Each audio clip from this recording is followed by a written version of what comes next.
في كل شارع وفي كل حيط في حكاية تستنى في حد يجي يحكيها. فن الجرافيتي مش مجرد لون على الحيط، هو صوت، رسالة، وتمرد بطريقة مختلفة. ضيفنا اليوم فنان قدر يحول الحيوط لمساحات تحكي وتوصل أفكار وتخلي الأماكن تنبض بروح جديدة. أعماله زينت هلبة مباني ومدن في ليبيا وبرا ليبيا وخلى بصمته واضحة وما مشي. معنا اليوم الفنان محمد شندول. اليوم بنقربوا منه أكتر كيف بدأ تجاربه وكيف يشوف الفن كأداة للتعبير والتغيير. هاي نبدأ. نلاحظ ديما ان الفنانين صعب يبدأ يكون انه هو فول تايم جوب، يعني طول الوقت هذا شغل الشاغل، هذا الشيء الوحيد اللي يدير فيه في الحياة. موجود هو الشيء لكن مش بالدرجة الكبيرة، يعني تلقى عندهم أشغال تانية، تلقى عندهم يديروا فيه مواضيع تانية. محمد شندول واحد من شوية هادو اللي هو فول تايم جوب الفن بالنسبة لي. مع أن نوعية الفن هذا مش زي نوعية الفنون التانية اللي هي رائجة بشكل كبير، يعني زي التشكيلي مثلا. والرسم كيف قدرت توفق انك انت تخليه فول تايم جوب؟ هي باختصار شديد الفكرة أساسها أن كيف توفر منه دخل، وكيف تخلي الحاجة هذه يعني تبدأ أسلوب حياة وفي نفس الوقت تبدأ فيها دخل. لأن أنت باش تختار مجال صعب زي هذا، مثلا نقوله في ليبيا ثقافة الفن مثلا ما هيش حاجة قوية زي ما نقوله، زي الطباعة والدعاية والفنون التشكيلية والمعارض وما إلى ذلك. تخدم في حاجة يعني مكملة جدا جداريات.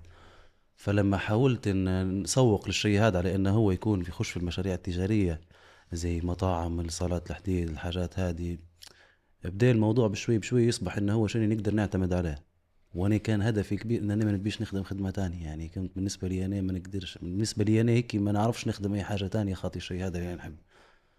هو ففيها نوع من هو التضحيات بالطبيعي يعني. هو بالطبيعي اصلا ان كل الفنانين يتجهوا لحاجات تانية كنوع من الاستدامة المالية، وكيف انه هو يقدر يوفق في الاخير، عنده فواتير بيخلصهم، عنده مصاريف، بالضبط عنده كذا.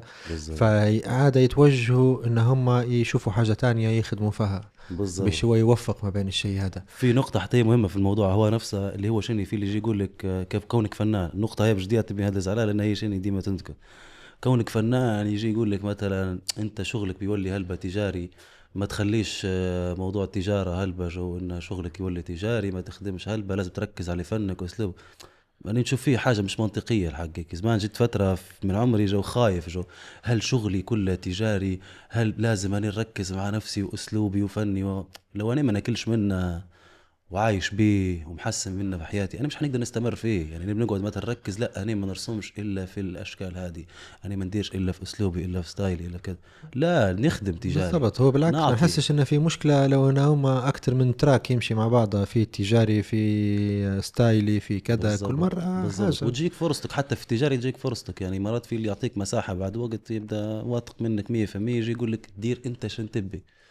فهمت؟ ومثلا حتى الشغل التجاري ممكن يدعم لك شغلك الخاص او ستايلك او الاعمال الخاصة اللي تبي تديرها بروحك او كذا، لان بالضبط بالضبط باش تستمر فيه يعني. فهي فكرة انك انت تكون فول تايم ارتست قصدي في ليبيا هي حاجة الحمد لله يعني وصلت لها، لكن مش حاجة سهلة للأمانة. حاجة حلوة هلبا للأمانة انك انت تكون عايش اسلوب حياتك، انك انت تدير في حاجة واحدة. حتى في فترات ما فيش مثلا شغل جداريات، نضطر نخدم على كانفاس، نضطر نخدم مثلا ديجيتال، نخدم مرات حتى في ستوري بوردز لناس تخدم في حاجات في اعلانات او هيك نخدم له المهم انني شني ما نطلعش من المجال بتاعي. كويس. هيك هي في الفترة. حاجة حتى بنحكوا فيها. محمد شندول فنان جرافيتي، هل هو جرافيتي جداريات تختلف عن الجرافيتي؟ وين تشوف روحك انت ما بيناتهم؟ هما شنو يعني ديما نحاول حتى نسأل في نفسي في مرحلة في مراحل من العمر نقول أنا مثلا فنان جداريات باهي، أنا فنان جداريات لكن أنا مثلا قاعد نبي نخدم حاجة تانية. فأنا في الأساس فنان جداريات. الجرافيتي هو فعليا كاسم يعطي هلبة مفاهيم. يعني حتى تخربيش لي في الشارع والناس اللي تكتب في حاجات وتهرب او اللي يكتبوا في اسمائهم، هي كلتشر هذه ما عندناش هلبة في ليبيا، لكن الجرافيتي بصفة عامة يعطي كأنه بتخربيش في الشارع او اهرب وكذا. فانداليزم، تخريب بالضبط هيك كذا؟ حاجات غير قانونية كذا. لكن أنا بالأساس أنا إنسان نخدم في جداريات أكثر شيء، مركز على المساحات الكبيرة والحيوط وما إلى ذلك. هذا في اساس. بعدين انا نقدر نطور الشغل بتاعي، ندخله في حاجات تانية، في ادوات تانية، ندخله على كانفاس، ندخله في منتجات، ندخله في منتجات. لكن انا مش مثلا بديش نقول لك انا جرافيتي او انا مثلا فنان تشكيلي او كذا. ديما انا موضوع نحاول هيك ديما الجرافيتي نتهرب ولا من الوصف العام. الجداريات ولا كذا يعطي في انطباع انه هو الواحد يخدم في الشارع. بالضبط. هل كل الخدمة في الشارع؟ لا، في داخلي، في خارجي، في حاجات اندور يعني بمشاريع معظمها، في حتى مشاريع يعطيك مساحة خارجية تخدمها اغلب الشيء، وفي حاجات تكون داخلية مثلا نقولوا كنوع من الديكور او تغيير المكان. هذا بالنسبة للشغل اللي هو اغلب شغلي يعني يكون شني في مشاريع او هيك، هذه الفرصة يعني. وفي اللي مع المؤسسات داخلي خارجي. لكن مرة تجي الفرصة اللي هي شني، اللي هي الببليك، حاجة للناس بيور فيها فكرة وبيتعاون مثلا مع دولة او مع بلدية او هيك، هذه تكون في الشارع. هذه هي اللي تكون 100% بيور متاعك انت، فهمتني؟ هذه كويس. شغل. باي، أنا أكثر مرة زرتك في استوديوهات من الأول، كيف تدرجت من كل مرة في من استوديو كل مرة في كذا. قرار. يعني كفنان جرافيتي، شو الفكرة من الاستوديو؟ علاش بداير استوديو من زمان يعني؟ علاش شنو الفكرة؟ علاش نخطر شو عليك الفكرة وقررت ودرت استوديو؟ بالضبط. وكوني نيرة بينما وشوفها في وقتها أغلب الشغل من الأول، يعني أغلب الشغل خارجي في خارجي. الشارع كذا. يعني من بدايتي كنت مجرد ان انا يعني مثلا نرسم في مكانات او هيك ونولي مثلا للحوش، ما نعرفش حتى بضاعتي، ما عنديش مكان او ما عنديش حتى. ففي مره كنا ساكنين في مكان كان فيه جراج بالصدفه، يعني انا وعائلتي كان فيه جراج. الجراج هذا اول ما سكننا في المكان، فكنت مفكر اني بندير فيه لقطه او هيك. شيئا فشيئا بدت عندي زي المركزيه، ان انا في مكان نمشي نحط فيه في بضاعتي، في مكان نمشي مثلا نفكر فيه، في مكان نستقبل فيه.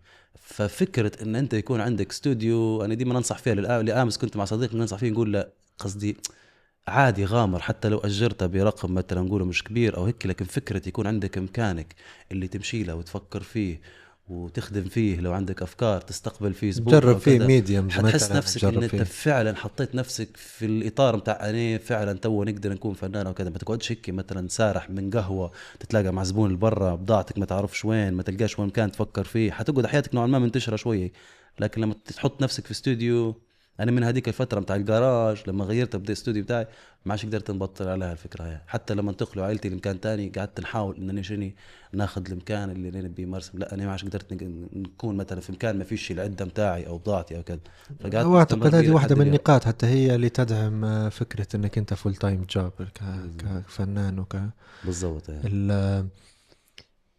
تو نتكلموا عليه أكثر من 10 سنين خدمة وشغل الحمد لله. ورسمات في كل مكان وفي أجواء.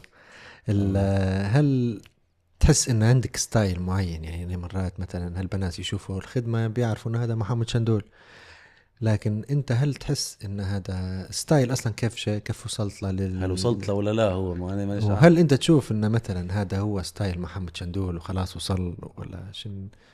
يعني شوف الموضوع هو فعليا انا في مرحله متاع انت تتكلم عن نقطه هي تقدر تقول اكثر نقطه حاليا انا مفكر فيها الفتره الاخيره هي بجديات، اللي هو انا مني شن ستايلي، شن حاجات. يعني انا نسمع في اسئله مرات جو شن يلهم فيك، شن يلهم فيا باي، قصدي نقعد نفكر فيها. انا تدي معك تو انا بطريقه هيك بسيطه جدا بعفويه، شنو نفكر انا قصدي شن يلهم فيا. انا انسان حتى شغلي معظمنا انفعالي وعفوي كذا، باينيش نخدم شن اكثر حاجات لما نشد مثلا سكتش نبي نرسم او هيك حاجه نحب نخدمها او كذا.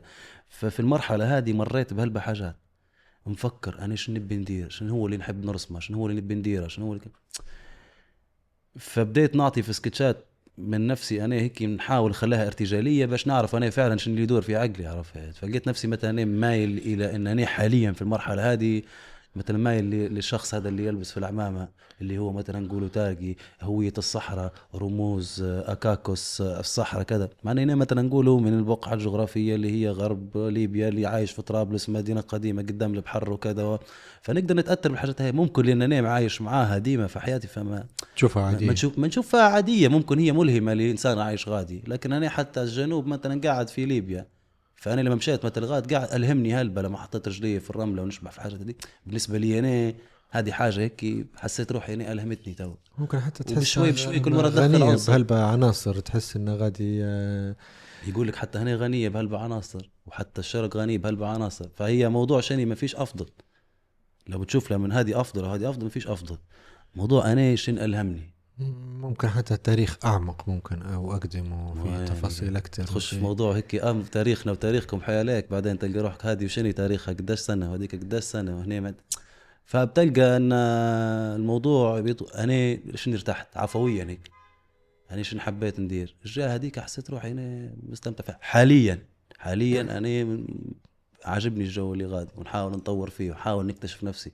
اسلوبي مانيش عارفه ما زال شنو هو، يعني واحد 10 سنين يخدم في مشاريع اغلب يعني فوق من 500 جداريه، كان نقول لك اقل شيء هو فوق من 500 جداريه ما نرسم فيهم لناس، مش كلهم فكره هو يعني نضيف فيهم في عناصر، في اللي رسمت فيها نباتات هلبة، في اللي رسمت فتحب ترسم هلبة حاجات، في اللي خدمت له بحروف، في اللي خدمت له لما تجي في الموضوع التجاري بتجيب تخدم، لا بتجيب تشوف اسلوبك انا شنو عندي بالضبط، انا شنو هو اللي نحب نديره بالضبط، ما عادش تعرف تلقى روحك انا باين نحب نرسم هذه وانا فارح فيها، نحب بتضحي بشويه حاجات باش تعرف انت شنو تبي. كويس. لما يجيك شغل تجاري عادة زبون مثلا يبي يجيب فكرة بروحها، أو إنك أنت تفضل إنه هو مثلا حاجة مناسبة لقريبة من ستايلك، أو إنه هو مثلا محمد شندول ترى شوف لي هنا شنو يمشي شنو نديره هنا أو كذا، شنو اللي هيك تفضله؟ اللي مفضله امانه اللي هو يبدا نوعا ما عارف شويه فاهم شنو يبي الامكان، فهمتني، يوجهني شويه لانه هو حتى هو عنده لي راي، ما نقدروش ننكر انه هو عنده راي في الامكان. يقول لي مثلا انا والله نتمنى نشوف حاجه بجو زي هيك، ولو ان هي بعيده هلبة انا نحاول نمنع، لانني نحاول يكون لي راي في الامكان احيانا، لكن مرات نسمع منك فكره انا تعجبني الفكره اللي انت قلتها، فهمتني، انا نشوف فيها مناسبه للامكان، فما يمنعش ان هي تكون فكرتك 100%. حاجه واحده بس واللي هي انا ضدها 100%، واللي هي ما عمري قدرتها في حياتي، وهي انني نجيب لك حاجه انسخها لي او رسمه او سكتش او حتى ديزاين اوريجينال اللي كنت انني نرسمه لي، هذه انا مستبعدها من البدايات، من بداياتي من يامات انا قصدي جو قاعد حاولت ان انا الحاجه هذه ما نديرهاش بك تجي تقول لي أنا نبي هذه نبيك ترسمها لي على الحيط، ابدا نفكر لك، حتى تبي تعطيني انت حاجه نحورها لك، حتى بتوريني صوره الهماتك نغير فيها انا، باش اللي تبي الحاجه بالنسبه لي انا اوريجينال. هو حتى في تجاري بناخذ منك فلوس انا بيمشوا في حالهم، لكن الشغل هذا غدوه بعد غدوه انا وفي اللي بنعترف بيجيب لك فيه. شغلك أنت السابق يبيك تعودوا له مثلا. ايه صارت هلبة إيه يجيك مثلا يقول لك شفت لك شغل في مكان الفلاني نبي زيها، فمرات انا في الاول كنت نشرح له جو انا ما نقدرش ندير لك زيها لازم نغير لك في اللي كز، فانا شنو بديت ندير اوكي تمام حاضر، لكن بنديرها لك ببصمتك انت، بنديرها لك بلونك انت، هذيك اوريجنال، بندير لك حاجه اوريجنال خاصه بك انت، انت الوانك هيك وكذا. ففي الانسان اللي يحس بحاجته بجديات يبي حاجه اوريجنال بتاعنا، فمش كل شيء لازم تشرح انت، حتى كان الزبون جو لا هذه ما نقدرش يعني هذه نقدر. نتكلموا جرافيتي جداريات فن شارع تحس الموضوع ليه دور كبير باللوكيشنز، بالإمكان بوين الإمكان، المبنى، الحيط شنو هو. ف شنو أكتر الأماكن اللي أو تجارب خلينا نقولوا لأماكن معينة ولاند ميكي ولوكيشنز اللي هي كانت هيك لها تجربتها الخاصة، لها خصوصية معينة هيك عند محمد شندول، وعلاش بارزه طبعا؟ فيهم مثلا شنو هي الحاجة تجربة معينة تجارب في قوية. مكان معين؟ واضحة وصريحة. أول حاجة اللي هي ديما يتكلم عليها اللي هي جدارية المدينة القديمة في طرابلس، اللي هي في سعيد السيدة مريم، هذيك جت في وقت اللي تغيرت فيه مدينة قديمة، وجت في الافتتاحية متاع النقلة الجديدة المدينة القديمة متاعنا، كيف تغيرت وكيف تطورت من جهاز المدينة القديمة. فبالنسبة لي تقنيا ماهيش أحلى حاجة رسمتها في حياتي يعني، لكن القصة اللي فيها وأنا أسقطت الفكرة أصلا أساسها في الجدارية هذيك على الولد اللي يبي يرسم، اللي شاد صنارة، لأن اللي حوله كلهم حواليه ثقافة منطقة هي بالضبط، ولا كذا والناس والمكان بدو يمشوا للناس هلبة، وكل يومين ثلاثة ناس بنشوف في منشن والناس قاعدة تشوف فيها ويعرفوها أكثر ما يعرفوني هنا، فبدت رمز للمكان هذاك، فأنا نشوف فيها ممكن أبرزهم. وبعدين عندي مثلا مشيتي لهون اللي هي أول مرة خلينا في هذه بتاع المدينة القديمة، وطبعا بعد كده ما جهاز المدينة خدموا الشغل الكبير هو من المدينة كيف كان شكلها لتو حاليا، كيف ولت مزار للناس في كل الأوقات وكذا. ففكرة إن مؤسسة من مؤسسات الدولة تستعمل واحدة من الأساليب واللي هي يديروا جدارية كبيرة زي هذه، والناس هاي نولت مزار، الناس يمشوا يصوروا، الناس يمشوا كذا نشبح فيها في ستوريات، كل من يمشي غادي ضروري يصورها فهذا نوع من التعاونات اللي هي ممتازة وكويسة للفنانين، يعني انك تخدم لزبون حاجة وانك انت تتعاون مع الدولة دي حاجة بالضبط. تانية، وانك تعطي سبيس لفنان انه هو يكون عنده تعطيه الثقة بسيطة، والمساحة بالضبط. انه هو يقدر يعبر على حاجة بالضبط. سواء كانت حتى للمنطقة مثلا هو مش ساكن فيها، لكن بالضبط. انت الشيء اللي كان موجود كان يعبر عليهم هم كلهم. فانت هم هم عبروا عن طريقك انت بالضبط. وحتى هم الناس يحسوا انه ينتموا لها بالضبط. الحاجة هذه بالضبط. هم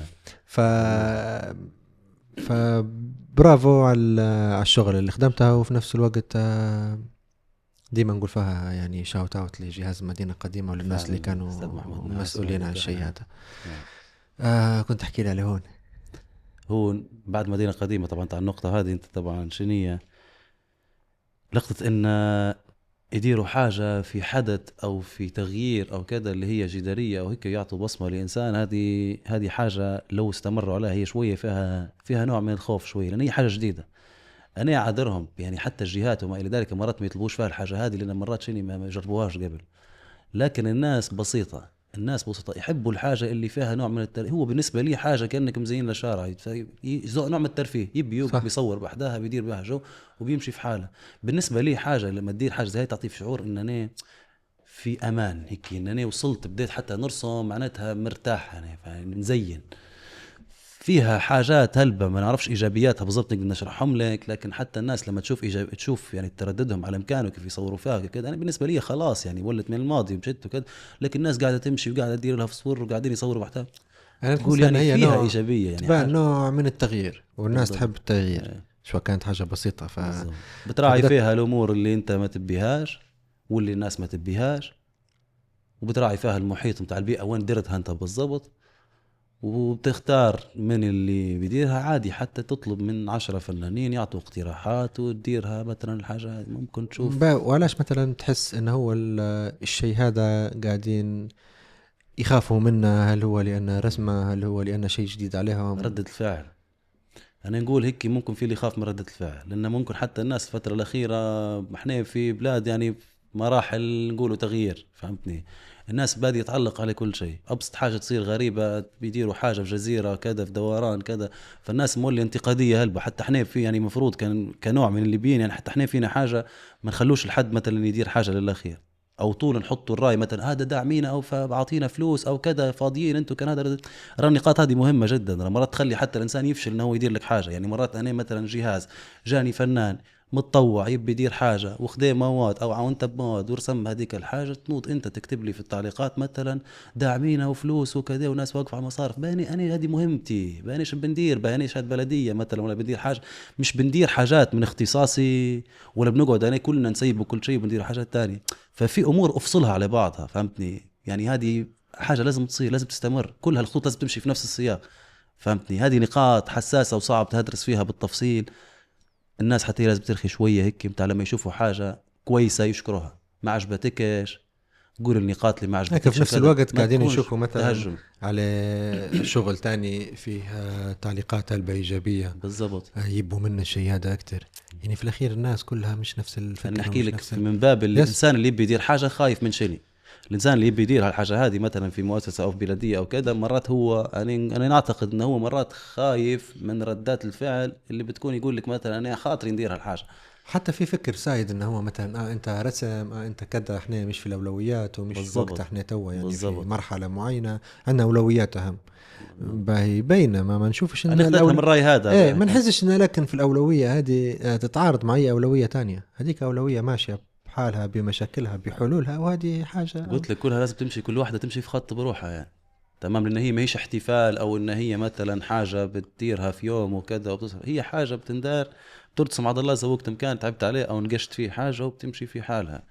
ونرجعوا لموضوع التجارب اللي هي ابرز الحاجات، قلت لك ابرزهم مدينه قديمه، ولكن في حاجه تانية كانت بارزه بالنسبه لي يعني ممكن مش في الشغل حتى هي في التجربه وفي التحديات.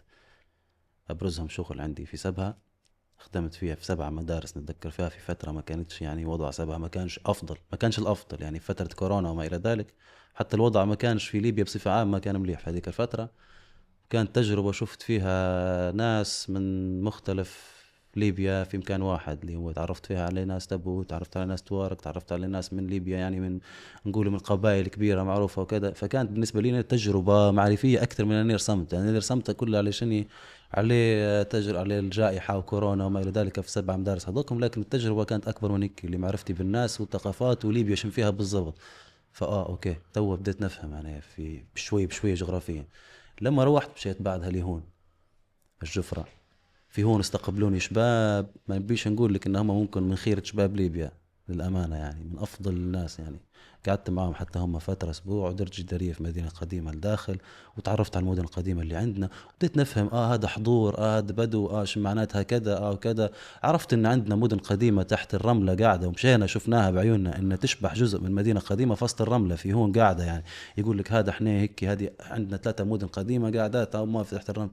تعرف إن الناس ما قداش تاريخهم، فهمتني؟ تشوف شباب يديروا في مناظرات في مكان انت ما تتوقعش ممكن تشوف فيه ناس تدير. ممتاز. بعدها جتني تجربة غات. تجربة غات هي ممكن نقول لك من أكثر التجارب المختلفة بالنسبة لي أنا. مشيت في وقت هو بعد حاجة مشيت ما مشيتش في وقت مهرجان. عادة أنا مشياتي كلهم يجوا في وقت بروحي. حتى بالنسبة لي أنا أفضل أن نتواصل مع الناس أسهل. حتى لما يشوفوك مثلا شخص يقدروا يتحركوا معاك ويقدروا يرفعوك ويجيبوك وكذا واحد، ناس حتى أسهل عليهم. لكن لما تمشي مع جروب الناس مرات ما عندهاش استطاعة ان هي تتعامل معك. فلما مشيت انا بروحي نذكر فيها لغات متطوع بندير جدارية وورشة عمل، فخاطي ان انا تعرفت على ناس وجو ناس هلبة. يعني اللي كانوا مفروض بياخذوا الورشة ممكن كانوا مفروض 10 جو فوق من 15، ومفروض 3 ساعات قعدنا 4 و5 ساعات، لان الناس كانوا بجديات يعني شغوفين، فيهم الصغار وفيهم الكبار في السن. فهذه تجربة مليحة. لما شبحت المدينة، شبحت الناس، ثقافتهم، عقليتهم.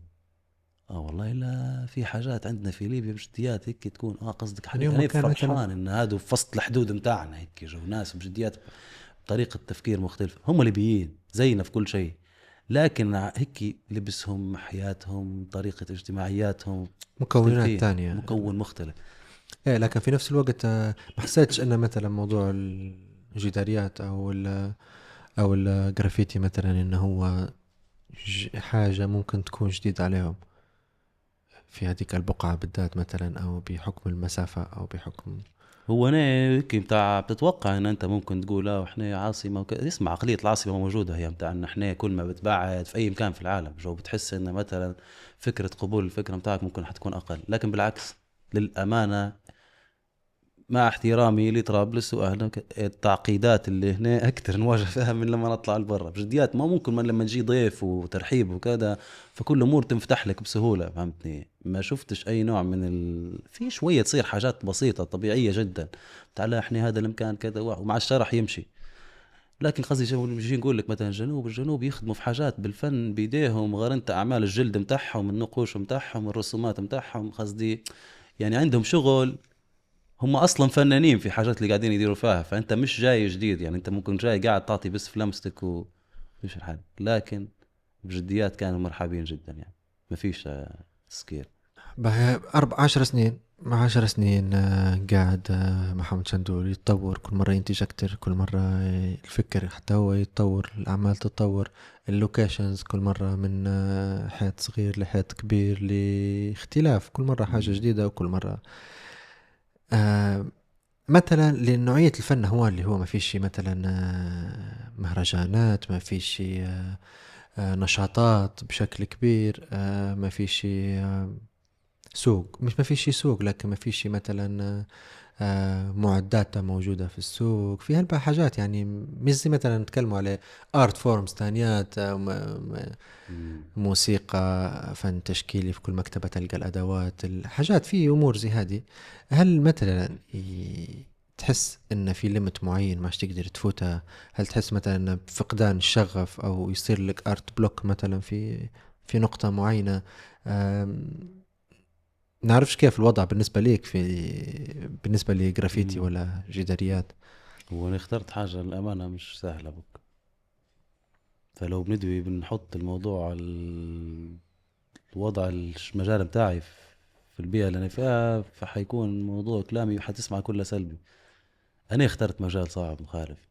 انا اللي اخترت حاجة مخالفة جدا، ما هيش جديدة، قصدي ما هيش جديدة، لكن ما فيش حد يمارس فيها لأن هي مش من ضمن الثقافة متاعنا الأساسية. يعني احنا موجود موضوعنا حتى الجداريات أو كذا، لما بنديروا حاجة زمان كانت معروفة، يرسموا مثلا في شخصيات معينة في النظام السابق، يا ما بيرسموا حاجات هيك، ما فيش حاجة حتلقاها بارزة أو كذا باش تدير الموضوع. لكن قاعد عندي أمل إن أنا بإذن الله مع الوقت حتجيني هذيك الفرصة اللي ندير فيها الحاجة مثلا الهيوج، الحاجة الكبيرة اللي تبان، اللي تثبت العكس لبعض الناس اللي تفكر ان هذه ممكن سيئة، اللي هي ممكن تفتح لي حتى افاق. يعني حتى في فرص مش حنقدر نحصل الفرصة هذيك، فرص كبيرة بالنسبة لي انا مثلا نقدر نشارك فيها، الفرصة هذيك مش حتقدر تجيني الفرصة هذه الا لما ندير الحاجة هذه هنا. في حاجة لازم تندار هنا باش نحصل الفرصة نتاعي هنا برا. لكن انا نتذكر في 2013 كانوا في اكثر من 12 13 كانوا في مجموعة نشاطات في وقتها، يعني نتكلموا على ستريت ارت بصفة عامة. كان فيه هلبا نشاطات صارت في طرابلس، جرافيتي، مسابقات أكثر من واحدة، استضافة فنانين من برا. صارت مثلا حتى فكرة بريك دانس، مدة قاعدوا الشباب يخدموا اكيد. ما نعرفش شنو السبب اللي خلى يعني مفروض الوضع يتحسن، لكن هو بالعكس تحس انه هو نقصة النشاطات بخصوص الموضوع انت ما هذا. تدويش على بلاد مستقرة، هذه هو النقطة. احنا كويس. تو انا مش خاشلك في مواضيع راهو تاع عميقة هلبة، انت تدوي على الواضح فوقك واضح. مش في بلاد مستقرة في تغير هلبة يصير، والحاجات هذه الثقافات هي والفنون واحد ما تطلعش حتى في الحضارات اصلا الا لما تطلع الحضارة تسمع بيها، تمشي في السنين الأخيرة من الحضارة تقدر تشوف في الزينة متاعهم. يعني الحاجات هي الجمالية والمكملة مش حتشوفها في مراحل الصراع والتحول، حتشوفها في الأخير. فممكن أنا نقول لك في الإيجابيات صايرة في السنين الأخيرة بادية تولي الروح هي، لكن بشكل نقول اوريجينال اكثر. الفترات هذيك كانت متاثره هلبة بالغرب وحاجات غريبه خاشه وكذا، ورسمنا عليه صور باب العزيزيه، وانا واحد من الناس اللي رسمنا عليه صور باب العزيزيه، والفنانين كانوا من كل مكان، طلبه من كليه الفنون، ناس جايين من الشرق، من سبها، من مش عارف من وين، في هلبة حاجات تصير. بعدين ممكن كانت طهقه وكل واحد مشى في حاله، في اللي كمل في المجال هذا، في اللي ما كملش، في اللي قال بريك دانس قصدي شو بيدير له في بلاد زي هذه مثلا بريك دانس ما زال بندير بيه مثلا. فعلا في اللي طلع، في اللي قاعد، لكن خلاص بتختار حاجة بتمشي مع الوضع اللي هو شني، اللي هو غير مستقر ومش ثابت، فهمتي؟ ليه دور تقدرش تهرب منه الموضوع هذا. أكيد، لكن في نفس الوقت هي الفنون تستخدم كنوع من أنواع التعبير، التعبير، المقاومة، يعني مجموعة حاجات. يعني هو في الأخير يعني كفنانين اوكي معك انا فكرة ان الوضع ليه دور كبير، لكن في نفس الوقت نلقوا في مبادرات في ظل في نص الاوضاع، وبالعكس فكرة توصل هي مش ما فيش، هي مش انعدمت، هي ما قلناش انعدمت احنا، لكن مش بهذاك الزخم اللي كان موجود. هذيك فترة نقول لك الناس كانت فرحانة نظرة إيجابية جدا إن إحنا خلاص بنولد عدو العالم الأول. ما فعلا إحنا بعد ما صارت هذيك الثورة في هذوك الأيامات كنا نشبحوا فيها الدنيا شني بتولي خلاص تو وردي. بعدين في ناس بشوي بدت اللي لها في حياتها اللي صدمة الواقع، الناس تغيرت، الدول تغيرت، الأمور تغيرت. هو ستريت ارت بصفة عامة كلهم تحسهم ان هي جمهورها الثمانينات التسعينات الفينات، بتحسها كيف مش للجميع، او ممكن مش الجميع يتقبلها بصفة عامة. فهذا علاش قاعد نقول لك انه قبل تحس ان توا وقت مناسب اكتر من 12 سنة فاتت او من كذا. ممكن لكن هي للكل نشوف فيها أنا تصدق الحاجة هي الوحيدة نشوف فيها. عندك الأطفال يمشي في الشارع ما لما نتكلم عن الجداريات بصفة خاصة بصفة خاصة الجداريات. لكن مثلا أنا ديما نشوف فيهم زي الكولكشن كلهم مع بعضهم، لما نتكلموا على ستريت آرت مع بعضهم، الجداريات مع الجرافيتي مع خلينا نقولوا هيب هوب مع تحسهم هيك جايات في كولكشن واحد. فنون مش نقولوا مستحدثة لكن متقربنا هيك جديدة شوية، فيها لمسة العصرية.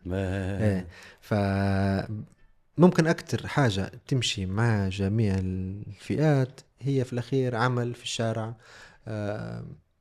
كأنك حاتكاتروا في الشارع بالضبط. فيش حد بيزعل الكلام هذا، بالضبط ممكن يتزعل الفكرة حد معين بالضبط بالضبط. لكن كاتره في الشارع الناس حرة بالعكس تتفرج كلها عليه. بتحب تزين زي ما زين فحوشة بيزين الشارع بالضبط.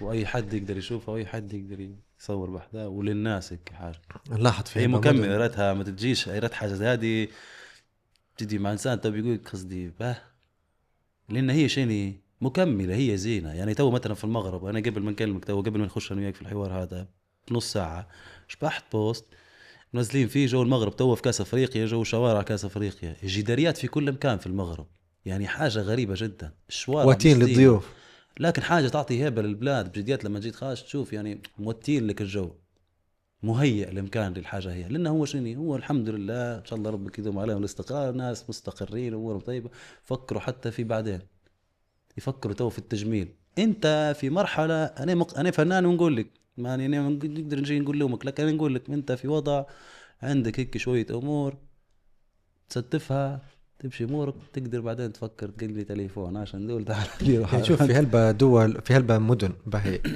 فيها شوارع معينة ولا زي المعرض في الشارع يعني انت مش لازم تدفع ثمن التيكت مش لازم تحجز وتراجي وقت فيه يعني مثلا مش تمشي تخش زي جاليري للمعرض ولا للمتحف ولا اللي هو بس لكن في شوارع معينة هذا كانت تبع خطط استراتيجية دارت إن هو الشارع هو يتعبى فيه أعمال على كبر المباني ويبدأ فيه ممر يعني أو خطة سير في الشارع هذا كيف إنك أنت ما تملش بش إنك أنت تلقى الأعمال هي كلها في الشارع وموجود في العديد في هلبة مدن في موجود يعني. فهذا يعني مع أكثر من دراسات على الموضوع هذا تقول لك إن الشارع بعد الرسم هو تغير استعماله تغيرت قيمته مثلا كتجاريا الشارع هذا إيجاراته كمية الزوار اللي تخطم من الشارع هذا وغيره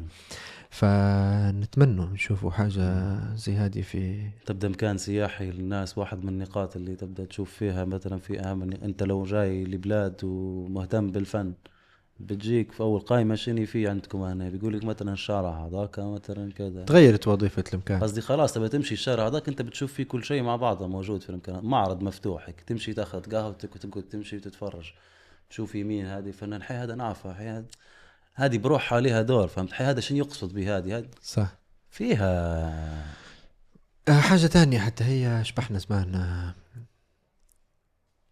محاولات في مثلا شارع النصر كان في عمل كبير لفنان أجنبي إنجاب إنه هو بيش يخدم عمل زي هو في شارع عمر مختار بتاع الخيل ومتاع أيوة بينما معنا في من يخدم الشيء هذا شنو الفكرة من إنه هو ما استعانوش بفنان ليبي محلي يخدم حاجة للجمهور الموجود وبعدين يعني عادي لما يبدأ في مجموعة أعمال نقدر نجيبه فنانين من برا يندار فستيفال للموضوع هذا بس كانت وصارت حسيتها في وقتها صارت كان في نوع من الوعي انه هو صارت هيك هجمة على السوشيال ميديا كيف يعني احنا ما عندناش فنانين في مجموعة فنانين في ناس لها الأولى ان هي مثلا ندير شيء زي هذا شوف في الفترة ديك بالضبط انا واحد من الناس اللي تكلمت عن الموضوع انا ما شفتلاش من ناحية انك انت ما تجيبش حد هو الفنان انا ما هجمتش الفنان مرحب به ورسم خيل ورسم على ليبيا وبالعكس يعني أنا كنت فخور جدا ومشيت سلمت عليه وفرحان جدا أن تعرفت عليه الأمانة يعني نعرفش شخصيا ما كنتش نتابع فيه قبلها لكن اكتشفت أنه هو فنان فعلا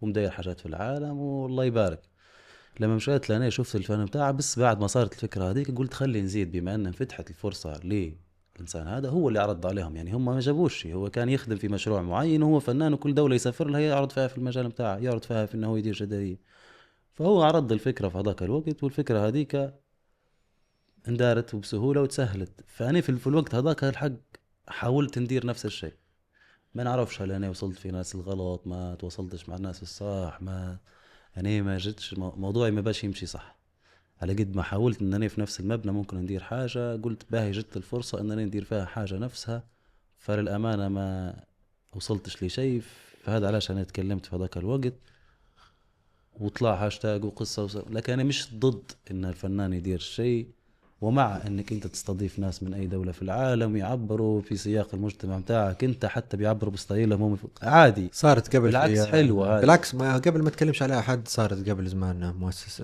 مصحة قدور داروا ايفنت وجابوا فنان تركي تعاون مع ديفاك فنانين اسمه، ليبيين بالعكس شفتها. كانت هذيك جميلة، فيش حد تكلم فيها، لأن هي حتى ولو ما كانش بالثقافة متاعنا استعمل حاجات مثلا مش جونا بشكل كبير، لكن كانوا في مجموعة تانيين خدموا حاجات، فما صارتش الهجمة هي، وقعدت مدة وكانت يعني وكانت نتائجها ممتازة في هذاك الوقت. فهذه النوع من تعاونوا مع المبادرات، هي بعض. كانت المبادرة ما هيش كانت المبادرة خلينا نقول خاصة من جهة معينة حاولت تسوق المشروع للنشاط متاعها متاعها وما شغلت، بالعكس هذا ممتاز جدا، فكرة ونجحت يدعم مجموعة فنانين، يدعم وشغله يوصل بالضبط. من طرابلس، تونس، فرنسا. كانوا في مجموعة أعمال في باريس وبعدها في مدينة تانية في الشمال. هل هذه نقلة من خدمة في ليبيا لخدمة انترناشنال، مع أنها كانت مثلا في على تونس في هلبة خدمة لمحمد شندول غادي، يعني تونس نقوله قريبة، يعني ممكن في أصحاب في كوميونيتي، حتى هو مشترك في الفن وكذا، مجتمع تكلموا بلغة واحدة، جيران كذا. فأنا مش هنكلمك هلبة على موضوع ليبيا يعني وتونس، مش هنعتبرها دولية. تونس ليبيا وتونس يعني جيران أقرب من هلبة مدن عندنا بالزبط. في ليبيا. فنتكلموا على فرنسا وتجربة فرنسا، هل هذه نقلة احتراف؟ يعني لما نتكلموا على أعمال في جنب مجموعة من نخبة فنانين الجرافيتي باختلاف الستايلات، في سبوت 13، في الأعمال التانية اللي حتى هم في الشمال، ومحمد شندول خدم بستايله وبهويته، وأعتقد مش هويتك أنت بس، هوية بلاد. شنو كيف احكي لي عن هي التجربة، شنو هي لقد ما تدير روحك جواني نعرف الكرة الأرضية وفاهم ونشوف في كل شيء من النت وجو، نعرف أنا وين ونعرف بنمشي ومستعد للأمانة بالنسبة لي يعني أول مشي لي لأوروبا ولا عمري قدمت في تأشيرة ولا كذا ولا كنت مهتم، مش ماني من بيش، لكن نقول توجيه توتواتي. لما جتني الفرصة في الإقامة الفنية ومشيت ماشي على أساس أن أنا شني بندير زيارات وما إلى ذلك، بنتعرف على ثقافة البلاد وبندير رسمة جدارية أنا وفنانة في شمال في مدينة اسمها نونت وبنروح. لكن قعدت شيء نهيئ في نفسي ان انا بهيك انا جتني فرصه كذا، مرات نحاول ندير هيك مرات نحاول. فعليا انا وصلت غادي صارت لي هذيك الصدمه الحضاريه ان انا اوكي مش زي ما في الصوره، ما نعرفش. هل انا الناس اللي بجنبي سهلوا علي وروني كل شيء اجمل، انا نسمع في تجارب الناس راه يمشوا ويجوا الناس كلها تمشي لا سيئه لا كذا. بالنسبه لي انا الحمد لله بتوفيق من ربي كانت تجربه رائعه جدا وتسهلت قدامي هلبة حاجات. فمن جدارية فيما في الشمال لقيت نفسي أنا قاعد 11 يوم في باريس، درت فيهم 2 جداريات، واحدة منهم في مكان نقدر نقول هو من أبرز الإمكانات اللي في باريس معروفة في سبوت 13. يعني هو سبوت مكان خاص بالجرافيتي وبالفنانين، يجوا فنانين من العالم كله يديروا في شغلهم غادي، فيه مساحات مفتوحة وفي مساحات تتغير كل فترة وفيه جداريات ممكن يعني تقعدش حتى 2-3، وفي إمكانات تلقاها على الطريق وفي إمكانات مدغرقة شوية. يعني هو معرض جرافيتي، هو مكان مفتوح للناس وفيه ناس دايرين إدارة للمكان هذا. يعني في ناس عندهم جاليري، عندهم كان اسمها 13 كورنر يبيعوا في لوحات وما إلى ذلك، وهم شادين إدارة البقعة هذه من البلدية. يعني شوف حتى فكرة البلدية إن هي البلدية بتاع أنت ما تخربش ليش على حيوط، تعال نخصص لك مكان نعطيك إدارته. ممكن حتى إعادة استخدام المكان لو جيت أبحث عليه شن كان. هي فكرة ذكية، هذا أصلاً هي فكرة ذكية أصلا. هي أنا شباب يخربشوا لي في الحيوط وفي الشارع وحاجات خليك، تعال نعطيك مساحة. وين أنا أكتر ناس مثلا معروفة ممكن تسيطر على مكان وممكن هيك عندها لها اسم بارز، خود المكان هذا بالتفاهم مع بلدية، عندك البقعة الجغرافية هذه مسكرها نظم لها أمورها، عندك عليك كذا واجباتك كذا وعليك كذا، بتدير هيك اخدم فيها واحنا نسهلوا لك. يوم بتدير ايفنت بتدير حاجة اطلب مننا مرات نعاونوك في حاجة، وكان ما قدرتش برا شوف من وين نجيب مثلا أفكار دعم للمشروع متاعك وتوكل على الله. فهمتني؟ فهذه واحدة من الحاجات. لما مشيت أنا ماشي بندير زيارة معي فنان هيك بيوريني بس بيعرفني بالمكان. من ناحية التقنية أو كتجربة نفسها، هل كان في فرق وانت ترسم زي لما ترسم حيط في ليبيا زي لما رسمتها في فرنسا؟ أنا متوقع ماشي بنلقى ناس يعني بيش نقول لك ان انا متوقع ماشي بنلقى يعني الناس كلها في المستوى المطلوب وكذا يعني خايف انا ما اعرفش مستواي يعني انا ما عنديش مقارنه انا ما اعرفش انا وين واصل صح نشوف في النت وكذا لكن ما اعرفش انا وين واصل لكن لما توصل تلقى روحك يعني بين ناس فعلا هم ليهم مكانتهم ومحترفين والناس هادهم ينعجبوا هلبة بشغلك لدرجة ان هم قصد يعطوك هيك انطباع انك انت واو بجديات جو كيف ترسم بالصنارة كيف ترسم بالعصا هيك كيف تحط يدك في جيبك وانت ترسم كده اوكي معناتها انت واصل لمرحلة كويسة جدا معناتها انت لازم تعرف انت وين عرفت تندريش على روحك انت وين في ام ليفل هذه واحدة من النقاط المهمة والايجابية جدا ما نعرفش اروح يعني وين واصل اصلا انا كنت بنفوت موضوع جداريات اما جداريات قلت انا اقعد نخدم في اللوحات كمل حياتي في اللوحات وتمت اما جداريات ما عادش نقدر نشارك وكذا صعبت لكن ابسط شيء يعني نرسم في جداريه في باريس ما عنديش وقت هو اصلا وقتها لازم نمشي للمدينه الثانيه حصلتها في الاخير اعطوني موادي وكذا سهلوا علي وهاك سلوم وماشيين جايين علي لما بديت نخدم تحت الصناره حطيت فيها الفرشه بتاعي نرسم انا نسيت ما كانش في حد وراي وهي على الطريق في ناس تخطم ولا كأن في حد يرسم لكن فجأة نسمع صوت الكاميرا تشك تشك شو في يعني بدش نتلفت نلقى قريب 15 شخص وراي لأن أنا توترت لأول مرة عرفتها ناس واقفين هيك ما يدوش معاك متاع ابتسامات وانت اللي تدير فيه مليح كمل أول ما انت تجي تاخذ بريك يجي يوقفوا عليك معلش انت بمعنى شو تدير يبدأ يسألوا فيك جو من وين هذه لأن الرسومات غريبة عليهم ترسم في ألوان هيك وصحراء وكذا من وين انت ألجيريا لا أنا ليبيا ليبيا كذا فهمتني فأنا نحس إن أنا نحس إن في نوعية النشاطات هذه أو الأعمال هذه لما يمشي فنان ليبي برا أو يؤدي أي نوع من أنواع الفنون وخلينا نقوله حتى تو هذه حاجة بصرية مهمة جدا كجدارية بنوعية المحتوى اللي أنت تدير فيه اللي هو من الثقافة والهوية الليبية في دول برا فهذا نحس فيه نوع كأن الفنان هو ماشي سفير للبلاد هي كأنه هو هذا نوع من إنه هو يغير في الصورة الذهنية الموجودة على البلاد هذه أغلب الناس يشوفوا في الميديا في الأفلام في اللي الميديا وكلها يعني يختاروا في شيء معين أو يصطادوا في ماء عكر أو خلوها مادة ليبيا بياخدوا منها في جزء معين فقط بالضبط لكن لما يمشي شخص ويدير الشيء هذا ويعرف انه في ليبيا هنا جاي يدير في الشيء هذا في سؤال اصلا معناها ليبيا فيها هلبة حاجات تانية هذا انتم عندكم هيك انتم قصدي في سؤال يجيك زي تو عندنا كيف ما قصديش ما عندناش يعني هذه بداية حتى مرات للتساؤل لتغيير الصورة الذهنية في الناس اصلا واحد من الحاجات خلتني نختار موضوع الهوية الليبية يعني. طبعا انت ممكن تدير هلبة حاجات هنايا وتقول سلبية وتلقى كومنتات لكن تعرف تدير حاجة الصح اللي بجديات يعني مش حاجة الصح بمعنى الصح لكن هيك مجرد ما انت تدير حاجة على ليبيا هيك الليبيين احنا بجديات حتسمع كلمة فخور بيك لين ما عادش تعرف من قداش واحد يعني كلمة فخور بيك هي حتاخدها ان هي اكتر حاجة ممكن تنقال لك واعتقد في نوعية عمل زي هو مش حتلقى فخور بيك بالعكس كلها هتكون فرحانة بيه لأن تحسها أن هم تمثلهم كلهم بالضبط مش يمثلك أنت بس يمثلهم حتى هم أو ممكن لو كان أنت درت حاجة تمثلك أنت بس ما مش حتكون هذيك حيعلقوا حيقولوا لك مثلا حيقدروا الفن مثلا أو ستايل متاعك أو كذا لكن هات علاش نحس في الفن أنه هو أفكار معينة قضايا معينة لأنها تمس في الناس فهم يبدو كأنك تشارك فيها مع الناس فأنت شاركت مع دولة تانية أو جمهور تاني الهوية متاعنا احنا بالضبط حاولت أنا أصلا حتى نخليها ليبيا واضحة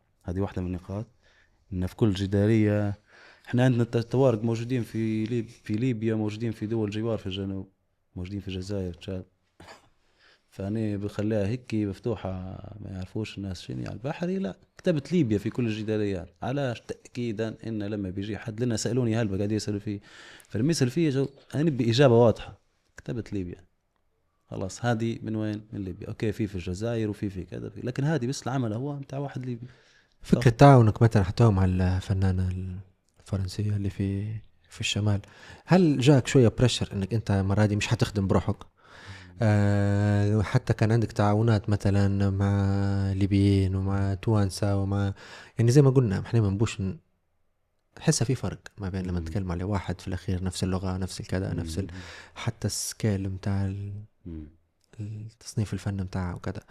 فهل حسيت ببريشر؟ هل حسيت انه هو حيكون اصعب؟ هل فعلا كان اصعب او كان اسهل او كان تجربة رائعة جدا. هي فنانة اسمها تانا من مدينة اسمها نونت في الشمال، هي اللي اقترحت الموضوع هذا من قبل ما نمشي، يعني لما قاعد تسأل فيا وهي جزء من البرنامج بتاع المنحة بتاع الرحلة بتاعي هي. فقلت ايش انت قلت لها هني نبي ندير اي حاجة على حياة لو في امكانية. هو الحياة هذاك الوحيد اللي كنت ماشي على خاطر يعني الامانة يعني. فقلت اوكي يعني في حياة نقدروا نخدموا عليه كل 3 شهور يمسح. قلت لي هل انت عادي راضي؟ ما عنديش مشكلة يعني يمسح حتى بعد 3 أسابيع، يعني المهم ان ندير حاجتي ونوثقها وكذا واي حد يشوفها. فقلت لي خلاص. انا قعدت خايف ان انا بيتو كيف بنديروا الفكرة او هيك. فقلت لي قلت اسال فيا جاوب ايش رايك نخدموا على فكرة هيك او كذا. انت شنو تحب؟ قلت لي انا عجبتني عندك مثلا تدير في حاجة. فانا اقترحت عليها اقتراح في جانب من شغلي.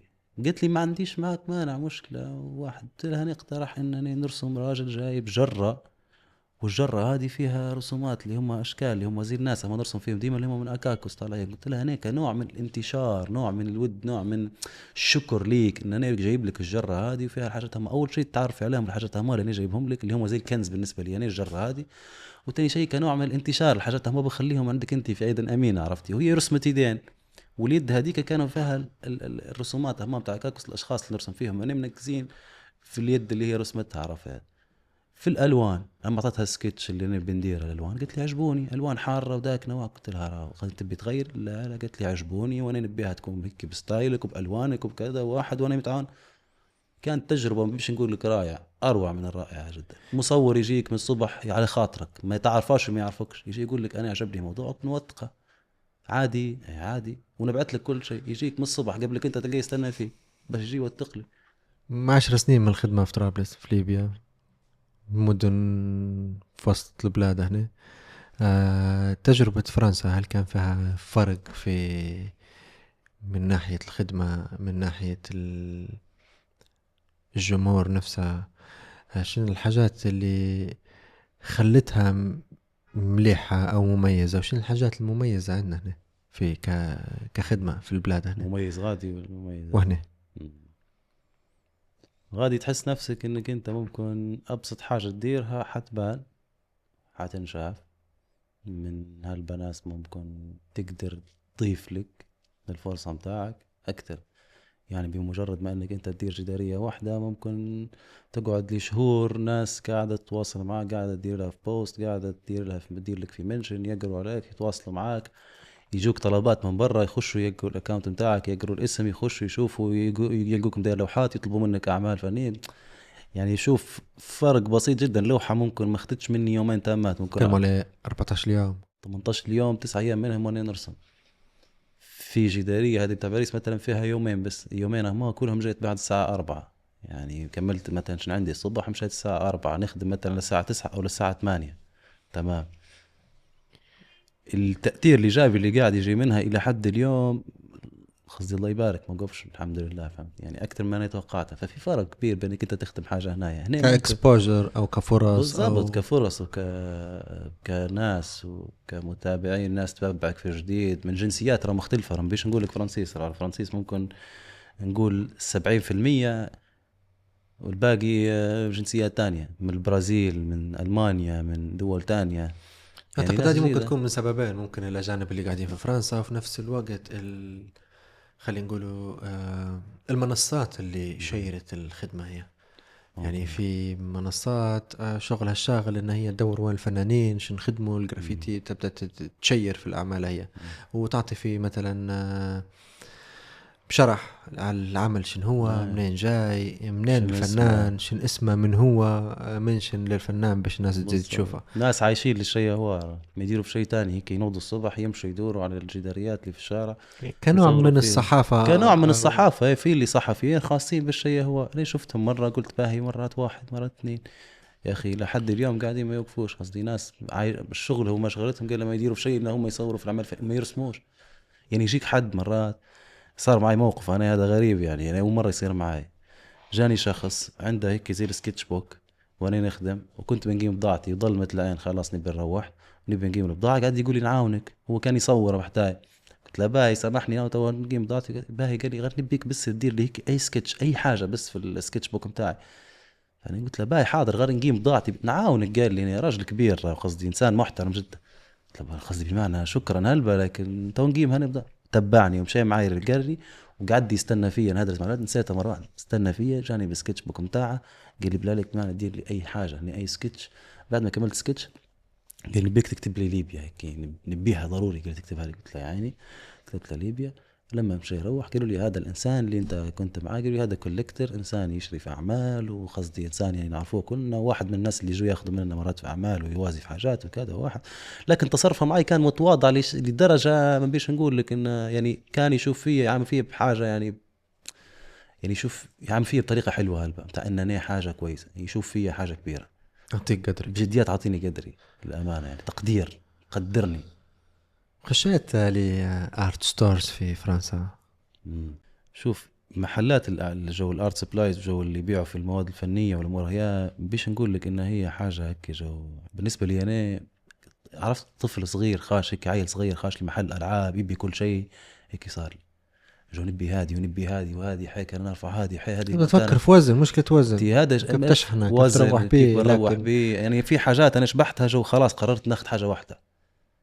يعني مثلا في عبوه هيك متاع لون معين انا هذه نباها في منها برونز في جولد في عارف ان هذه حتكون قصدي جوده عاليه مش حنلقاها وحتكون اضافه وتتشات وحتعيش معي فتره طويله. في برونز وفي جولد في نبي قعدت نختار في الوسط متاع كل شيء باش انني من عرفت جو اعطيني المضمون. هذه حاجة تانية حتى هي لما تكون الميديومز هي موجودة الأدوات موجودة.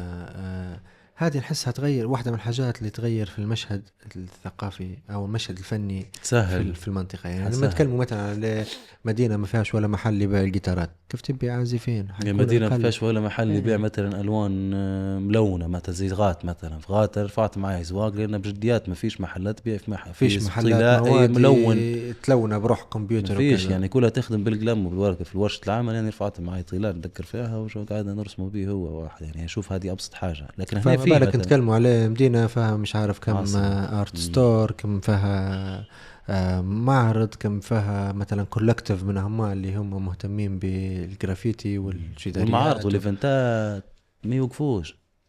يعني ممكن لنا مشيت مثلا نقولوا عاصمة حيوية من أكبر العواصم في العالم فهذا علاش ممكن كان هيك. لكن نستغرب ما تقدرش تلحق على الايفنتات يجيك 4 ايفنتات في يوم قصدي في نفس البقعة الجغرافية جو في التركينة هي جو في 4 كلهم في نفس الوقت وكلهم لاح ما تبيش جو الفنان هذا كم داير مش عارف شنو غادي فيه مش عارف زوز فنانين كانك تعرفهم تسمع بيهم دايرين ما تلحقش الوقت ما يصدقش. كثافة الناس موجودين في كل مكان يديروا في كل شيء في كل وقت فاهمين. فهذا علاش قلت لك هي تجربة الوقت يجري ستريس. هذا الفرق بينها وبين ليبيا. ليبيا أقل ستريس هذه ميزة. لكن في ستريس تاني عندك ديدلاينات معينة تبي تسلم في الشغل هذاك في حياتك كيف حياتك انت شخصية فهمتها. لا غادي حتى لقطة التنقل باش تمشي تلحق على هذا بعد ما تلحق على الترين باش تولي باش كذا باش تمشي لهذيك البقعة اللي يقعد من الساعة 4 للساعة هذيك هيك فيها شوية ستريس اللي هي بتفكر. ممكن حتى أنا الرحلة بتاعي كانت في وقت ضيق هلبة وقعدت نحسب لكل شيء.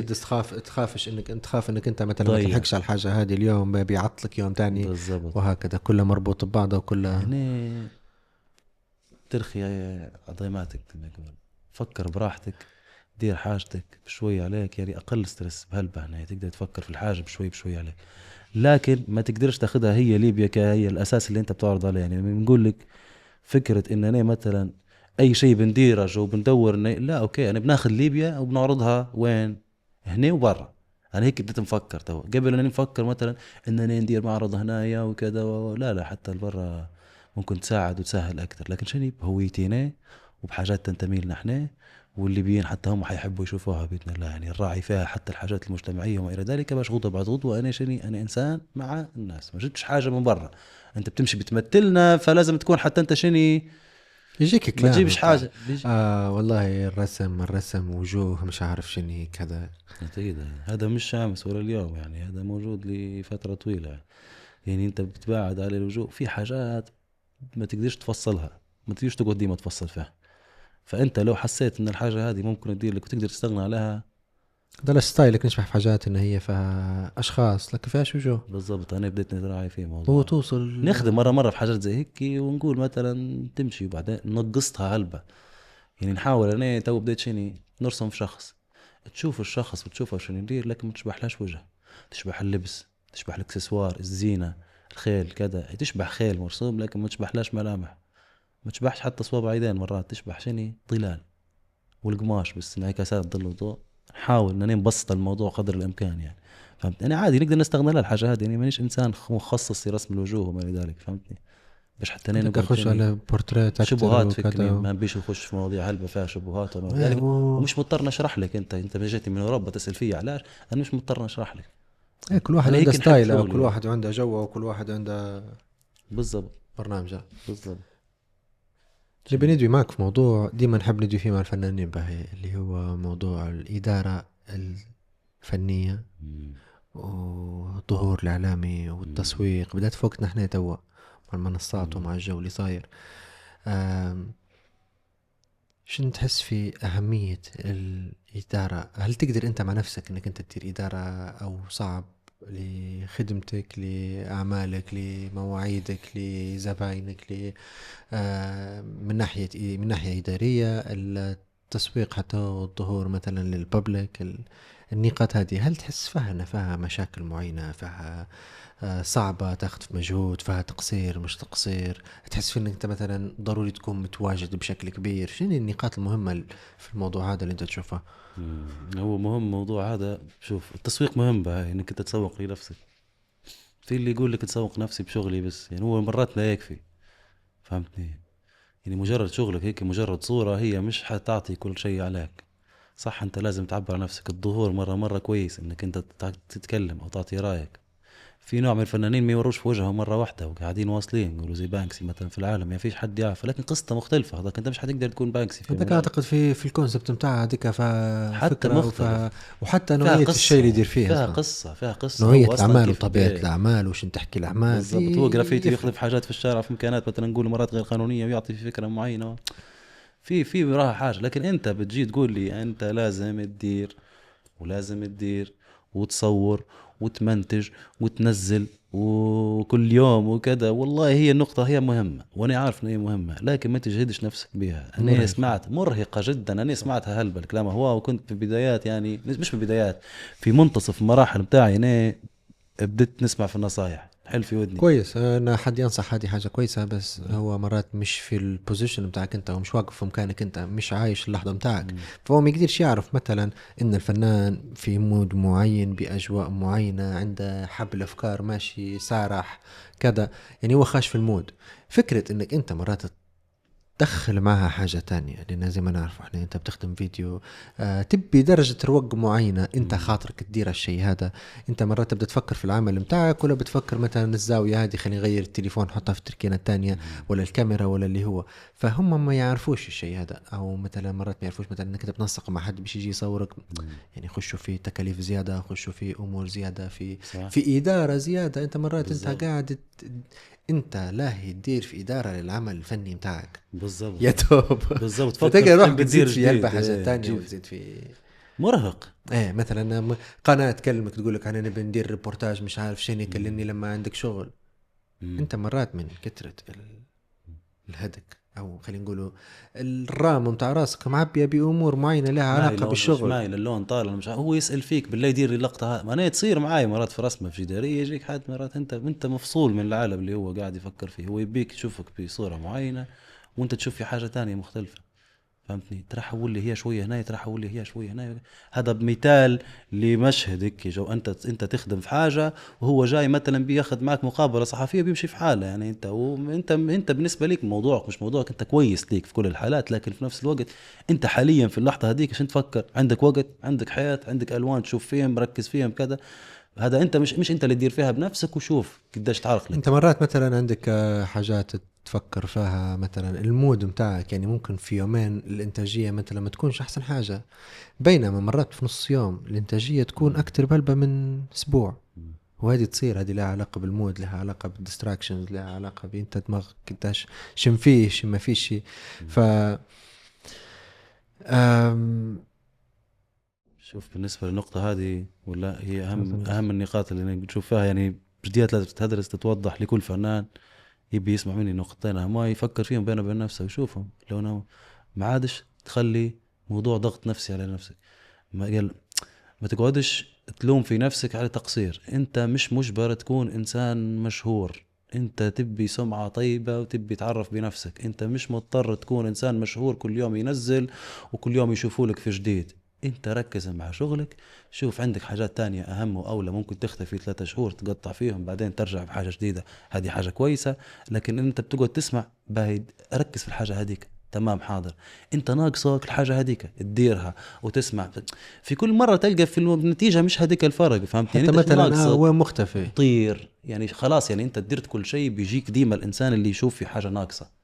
مش الناقص يعني قصدي والمتفرج فارس. درت كل شيء مرات قصدي خلاص ما زال بتدير. ايه فهمت والمتفرج ديما فارس، يشوف الامور سهله، ما يعرفش التعب اللي يصير او الوقت اللي ياخذ فيه مثلا باش تنزل هذيك الصوره او هذاك الارت ورك او كذا.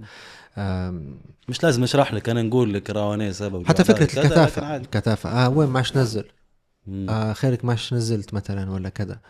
يعني هو لو هو ان الواحد بينزل وخلاص تقدر تنزل كل يوم حاجه، بالضبط عادي. لكن هي على جوده شنو تنزل، خلاص حتى هي انت على بتمل امور معينه. بالضبط. برضو مرات الناس اذواق، مم. مرات انت يعجب هالبناس العمل هذا، يجي واحد ما يعجباش. أنا- بينما انت مرات ما يعجبكش عمل انت مطلع والناس يعجبهم. فرؤية الناس للأمور حس فيها مختلفة، كل واحد عنده برسبكتيف متاعها. حتى الفنانين كل واحد وحياته كل واحد وجوه. صح. في اللي اللايف ستايل متاعه هيك جوه في الاستوديو متاعه نوع الخدمه اللي يخدم فيها شبه تشبه بعضها كلها يدير في كل شيء بنفس الطريقه كل يوم وكذا. هذا اسلوبه وستايل اللي يخدم به والحياه اللي يخدم بها تبي له ديما هيك لازم يكون ملتزم بالشيء اللي يدير فيه افضل ليه. فهمتني في اللي خداه هيك انه هو يدير في حاجات سوشيال ميديا وتعليميه وكذا في اللي يدير في فيديوهات كل يوم وكذا. هيك في نعرف الأخير كل دماغه فيه حكمة وكل كل واحد دماغه فيه وجوه. حكمه. لكن انا نقول لك انت ما تضيعش قصدي دهنك هيك ريتها الصفام تاع دماغك هذاك ما تضيعش على روحك فرصة انك انت تقعمز بينك بين نفسك تفكر تعرف روحك شن تبي. الناس ما تستناش فيك قاعمز تستنى في شندول شن قاعد يدير. انا يعني وصلت لها القناعة هي. الناس مش بتاع تدور وين شندول اليوم ما نزلش. الناس بتشوف حياتها اخوي. يوم بينزل مدى بيهم جو والله لي هلبة ممكن ما شفتهاش. برافو جو مليح. ايه اخر مره شبحت لحاجه مثلا مختلفه لي فتره ما شفتهاش اليوم ممكن داير حاجه مختلفه. ايه لما فتره تنزل فيها ايه نزل كل يوم عادي. واخدم تجاري واخدم دير خلط دير عيش حياتي. شبهنا تجربة فرنسا. لقيت هلبا جو هلبا زخم هلبا كذا.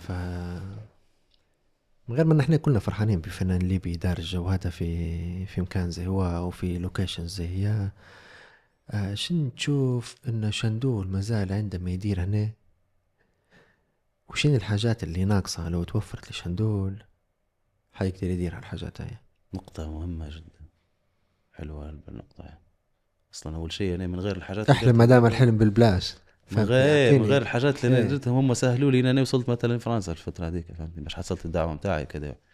فالمرحله الجايه محتاج حاجه ضروريه جدا مهمه جدا بالنسبه لي يعني باش نشارك في المهرجانات الحقيقيه.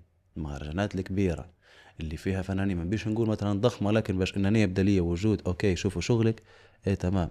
حاجه واحده نقصتني وهي نخدم حاجه على سكيل ضخم. سكيل ضخم تقنيا ما عنديش مشكله. تكلم على كم متر مربع. ما نبيش نقول لك بالامتار مربعه بالرياضيات عمارة. مش موضوع. ندوي على عمارات ندوي على حيط مبنى 6 7 8 أدوار 6 8 ادوار 12 دور عادي مش مشكله. هي الموضوع وين في الامكانيات لان حاجه زي هذه كبيره مش حيديرها فرد يعني. انا نقدر نجي نقول لك والله نقدر نشوف بلديه حيتعاونوا معاي وكذا واحد وحيقول برا توكل على الله احنا مثلا نعطوك تصريح والى ذلك لو وريتهم سكتش وافقوا عليه. حاجه زي هذه مش حتقدر تخلص عليها من جيبك. مش سهله ان هي تديرها في يوم وليله. فهمتني الحاجات هي ما تديرهاش افراد دير هذه المؤسسات. الرافعات تبي عمال بالضبط. تانيين او فنانين تانيين يتشاركوا في العمل. فائده اننا ندير حاجه ضخمه غير مواد. خذي خطي مواد واطلاء وغير ذلك. مواد يعني قداش هو مثلا تقريبا ال 20 كيلو ولا 20 لتر قداش بيفرد لك مساحه بالزبط. قداش كذا بتحسب فبيطلع فيه مجموعه تكاليف. هذا انت لو تميت موضوع التصريح وما الى ذلك بتوصل بعدين في شيء موضوع زي هذا. فهمتني وانت الفتره هذيك اللي بتخدم فيها مرات انت ملتزم. تواني حياتي ما نقدرش نوقف نخدم. فهمتني يعني لو ما فيهاش مردود بسيط حتى شويه انني مثلا نقدر نوفر به حياتي لان حياتي ديما شيني عندي حياة ماشية، ما نقدرش نوقف مثلا 30 يوم 20 يوم أنا نوتي لي بروجكت واحد بس جو وما نخدم شيء تاني وما ناخد منه شيء بكل. علاش؟ لأن أنا مضطر نخدم في الوقت هذاك وندير حاجة، لأن لازم باش أنا ندير حاجة زي هيك لو بنديرها بالطريقة هذه لازم نكون موفر قبلها حاجة لشهر شهرين قدام، او هو يكون سبونسرد بشكل مدعوم انه هو يغطي لك بالضبط. ويغطي للمجموعة كلها اللي بتخدم. يعني في الاخير شخص بيتطوع يوم 2 3 بدات مع وقتنا توا يعني صعبة. الوضع مش واضح، وضع اقتصادي، وضع سوق، وضع هذه حتعطيني راتها حتشوف في البورتفوليو متاعك لما يشوفوا حاجة كبيرة ضخمة حتفتح لي هلبة فرص. أنا متأكد منها بإذن الله، أن أنا لو درت الحاجة الضخمة هذه في البورتفوليو متاعي في ملف لما المدة نبعته تنشبه حاجة ضخمة بالشكل هذا، أوكي حتجي الفرصة. أنا متأكد بإذن الله، أنا شفت أول فرق فهمتني، وتقنيا أنا بإذن الله يعني مستعد لها الحاجة هذه، نقدر نخدمها ومانيش خايف منها وأي شكل وبأي رسمة وبأي دقة وبأي موضوع. يعني مجرد نعطي الفكرة نقدر ننفذها على أي حاجة بإذن الله لو توفرت الظروف. التساؤل ديما يجيني علاش ما نشوفوش مثلا في، ما بيش نقول ما فيش فنانين جرافيتي ولا جداريات موجودين، لكن ما تحسش انه هو في مجموعة كويسة بتقنيات او بليفل عالي. شنو المشكلة؟ مع انه في البرسامين في هالبكذا سوقه هنا كويس، سوقه يعني في سوق للموضوع هذا، لكن ما نحسش انه في فنانين هلبة يعني باش تستمر فيه تبي اصلا ضروري متاكل منه. يعني الشارع اخطم الرسمات متاع الالتراس متاع الاهلي ما نشبهش في رسمات شندور يعني، حتى ولو كانت فيها حتكون حاجه متواضعه بمقاس الصغيرون يعني، لكن بمقاسات كويسه مش موجود. ما استمروش. شو السبب؟ مع ان نرجع لموضوع 2013 وشغله العاصمه ومش عارف شنو وكذا ومجموعه الايفنتات هذيك كانوا فيها مجموعه مشاركات محترمه. هل غياب النشاطات اللي زي هذيك هي لها دور مش بطريقه مباشره؟ هذيك تشجع؟ لا موضوع شخصي، موضوع قرارات شخصيه. انا نشوف في قرارات في ناس تلاقينا معاهم في هذيك الفتره كلنا كانت لنا اول تجارب على الحياه، في ناس مننا كملت شويه ملوا منا الموضوع ما يلقوش فيه اي نتيجه غيروا مجال تاني. شو النتيجه اللي كانوا يستنوا فيها؟ والله في اللي بيجرب يستنى منا في اي ناتج، يعني قاعد يستنى في ممكن نشاطات تانية في حيوط تانية يخدم عليها، يستنى بشكل لازم تخدم به. أنا من رأيي أنك أنت خاشة لنوعية فن من الأول تستنى في مردود، هذا ما أظنش، ما نعرفش ممكن الناس تشد معها، لكن هي هواية بادية كهواية، باي موسيقي يبي هواية ممثل أي فنان مش هنخش طول بشغل. لا بتحط الجول أول أساسي أنك أنت هذه الحاجة بتغير لك حياتك يوم ما بتخليك شنو عايش في مرحلة حلو طيبة. حلو خلاص أنت واخده من الأول يبدأ كهواية أو شيء تبي تتعلمه تبي تحترف فيه. أنا من الأول اختتها قبل الجداريات محمد شندور كان يرسم على ورق على لوحات صغيرة على كذا، وقتها كان عبارة على هواية. الجداريات بعتالي خشت فيها بشكل إن هي خدمة تجارية، حاجة نبي نديرها. هي صدفة هي رسمة الجداريات هي جد صدفة يعني. أنا رسمتها في الحياة في دورة 17 بداية جينا جربنا رسمنا على الحياة. لما رسمت على الحياة عجبني الموضوع، لما عجبني الموضوع نبي نرسم، بديت ندور في مكانات الخرابات وين ما كنا نسكن وكذا، واحد ندور في المكانات هذه فيها جو بالنسبة لي. في الأول متأثر بالكالتشر متاعها ولا جرافيتي ما جرافيتي وكذا. من ورقة A4 ولا A3 لحيط نقوله 3 في 4 في 5 في 6 كده، في فرق. مرات من A4 ل A3 وفي فرق. وانت وجوك انت تحب هالتجربة هذه، مرات ما تحبهاش. في اللي ما يمشيش معي يقول لك انا يعطيني حاجة قدامي هيك تو انا مثلا صغير انا نرسم بكتفي، ما عادش نحب نرسم مثلا في مكان صغير، انا هيك نبي حاجة كبيرة انا نستمتع هيك. تقنيات انسان ثاني شي يقول لك انا هذا ما يمشيش معي بكر. تجربة زي هذيك خلتني انا شنو نبي نرسم على حياة. بعدين انا لاني نبي نستمر في الحيوط وعجبني الموضوع، شنو نبي نشوف نفسي غضوة بعد غضوة، نبي المكان هذا أنا نبي نوفر منه حياة أفضل. كيف تبدأ تشوف نقاط اللي هي شاني كيف نطلع منها فلوس مردود. يعني أنت تو تشوف فيه ليه مردود وفيه ليه سوق وفي ناس تتكلم فيه. في الوقت اللي أنا خشيت فيه للأمانة بنظرتين وربي شاهد عليه في هذاك الوقت شهادة لا ما كانش فيه يعني الشغل هذا. كانوا في ممكن رسمتين 3 معروفات في مكانات معينة في محلات معينة، الباقي ما كانش مجال ناس يعني تخدم فيه وتكسب منه. يعني نوقف على محلات نقول له مثلا نبي نرسم لك رسمه هنا في المكان هذا باش انني شني نحاول ان نطلع منها فكره شيئا فشيء. لقيت نفسي شني قريت في الفنون تمام بدا بشوي بشوي يقول في خلاص نبي نكمل فيه الموضوع. اعتقد هذا ابروتش يديروا فيه هلبة فنانين او هلبة ناس بادية في اي مجال جديد او شيء جديد، انه هو انت بش تقنع حد او بش انه هو تبني ثقة معينة عند شخص عميل whatever. هذا ضروري يكون عندك CV انك انت بتدوي له الشخص مش حيؤمن بيك مش حيقتنع بيك ما فيش توريه حاجه قبل. ففكرة هذا كان تصرف ذكي من شندول قبل 12 عام ولا قبل انه هو يجي يخدم حاجة for free او يتطوع او كذا. عجبتكش مساحة ما عجبتكش مساحة خلاها كذا، لكن انت قاعد تبني في ثقة. هي تبني في ثقة، تبني في كارير، تبني في بورتفوليو، تبني في CV، تبني في كذا. انت اللي بعد يجي اسهل راتب إيه. الاول يجيك صعب ولا اللي انا في يوم في خدمة من الخدمات في حيلاندلس اقسم لك بالله خشيت المحل عرضت عليه راجل كبير عنده محل كي زي القهوة جنين، قلت له نبي نرسم لك في القهوة متاعك باهي نبي يدير لي فكرة ترى. وريته هيك سكتش صغير وقتها قصدي قلت له قاعد نقرا في الثانوي بتاع وري فيه ولا ثانوي وريته الرسمة بتاعي عجبتني قال لي باهي كويس امتى تجي ترسمها لي؟ قال لي كي نعطيك عليها 120 جنيه انا هي قصدي انا في هذاك الوقت نشبح فيه بيشجعني 120 حلوه $100 كويسة.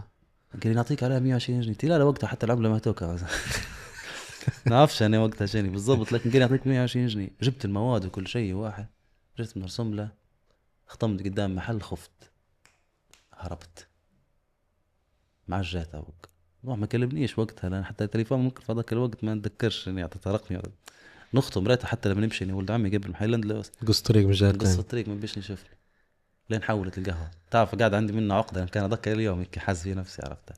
بعدها بفترة تشجعت في نفس المكان في حيلاند حصلت مكان وجيت نرسم فيه وبديت نرسم فيه في نص الرسمة هربت خليت العدة متاعي في نفس الشهور هذاكم خايف تجربة ما غير بداية ما هيش سهلة بجديات لما التجربة نفسها ما هيش سهلة يعني أنا بندير حاجة ومتحدى هو يقول لي كويسة تستمر أنا نحس فيه مش مصدقني أنا خايف نحس فيها مش صح. نرسم في دار تغيير غرفة تغيير ملابس محل شباب ولونات وكذا ودرت فيها جو بعدين كيفاش أشبحت هذه شن بيكملها يعني ما عرفتش كيف بندير حطيت فكرة في راسي ما عرفت نكملها هربت. هذاك قاعد يتصل بي تذكر شو اسمه زياد تلاقيت بعدها ممكن 5-6 سنين تلاقيت أنا وياك تتذكر اسمان أنت يعني صح علاش هربت قال لي بنعرف قصدي أمور كانت كويسة وجاوبني علاش هرب ما نعرفش خليتها لك في خوف لازم تواجه. بعدها ما نعرفش كيف لقيت نفسي في تجربة في خذ راحتك حرية كذا درت حاجة جربت فيها اوكي تو نقدر بشوي انا مدايره هي نقدر ندير لك حاجة انا مدايره هي دير لي زيها انا مدايره بدك استوى. لما تخطط لروحك توا شن upcoming plan وشن تبي تدير وشني كذا شني أكتر الحاجات اللي تفكر أنت ما درتهاش وتبي تديرها يعني أكيد ديما تفكر في حاجات أنا والله درت حيط بالمقاس هذا أنا درت والله سكالبتشر ولا اللي هو شبحت أكتر من حاجة خدمها أنت شنية نوعية الحاجات اللي أنت ما درتهاش وتبي تديرها ومفكر تديرها تحصل لها وقت أو تحصل لها الظروف الملائمة أو كذا شنو نوعية خلينا نقول المشاريع اللي تبي تدير أو نشاطات بعيدا عن أننا نبي ندير حاجة كبيرة تكون في البلاد هذه زي ما درسنا فيها هذا الموضوع مفروغ منه هذا الموضوع. أوكي. الحاجة الثانية اللي هي والشوف فيها مهمة تو بالنسبة لي اللي في المرحلة الحالية قاعد نبي نكتشف أنا بجديات شو نبي نوتي أعمال فيهم المرحلة متاعي هي نبي نصورها في شني في لوحات لعل وعسى أنني ندير بها المعرض الأول في حياتي لأني ما عنديش مشاركات في معارض ورغم أن جيني مرات في عروض وكذا ما كنت مستعد لها. أنا نحس أن الفترة هذه بإذن الله ممتازة جدا أنني ندير فيها أول معرض لي هذا ممكن أنا نشوفها من العقلية الاحترافية إنه هو ما يبيش يدير حاجة مش مستعد لها حاجة مش بالشكل الملائم اللي تليق بجمهوره بهو بفكره بكذا. كل التوفيق طبعا ومتأكد انه حيكون في فمتأكد انه حيكونوا في هلبة اعمال. محمد من اكثر الناس اللي حبيت نخدم معها متعاون ما يشدش في افكار ما يشدش في كذا تكنيكس حتى في من خلال الورش العمل اللي خدمناهم مع بعضنا في في المؤسسة نسمع في فيدباك من المشتركين واحترام بشكل كبير لشخصية محمد شندول، على الوقت حتى لو كان قصير في ورش العمل، على العطاء، على مشاركته لكل التجارب متاعه، لكل الحاجات الخلاصة كيف يعطي فيها، يحب يعطي، يحب الناس تتقدم. مع انه يقول لك صحب صنعتك عدوك، بس انا ما شبحتش الشيء هذا. صحبة من وقت قديم نشبح في كمية الفنانين اللي تساعد فيهم، كمية الناس اللي توقف معها. في البناس يخلفوني، لكن أنا ديما نقول إن شخصية الفنان لها دور كبير في تقييم الفنان نفسه بالضبط. من غير عمله.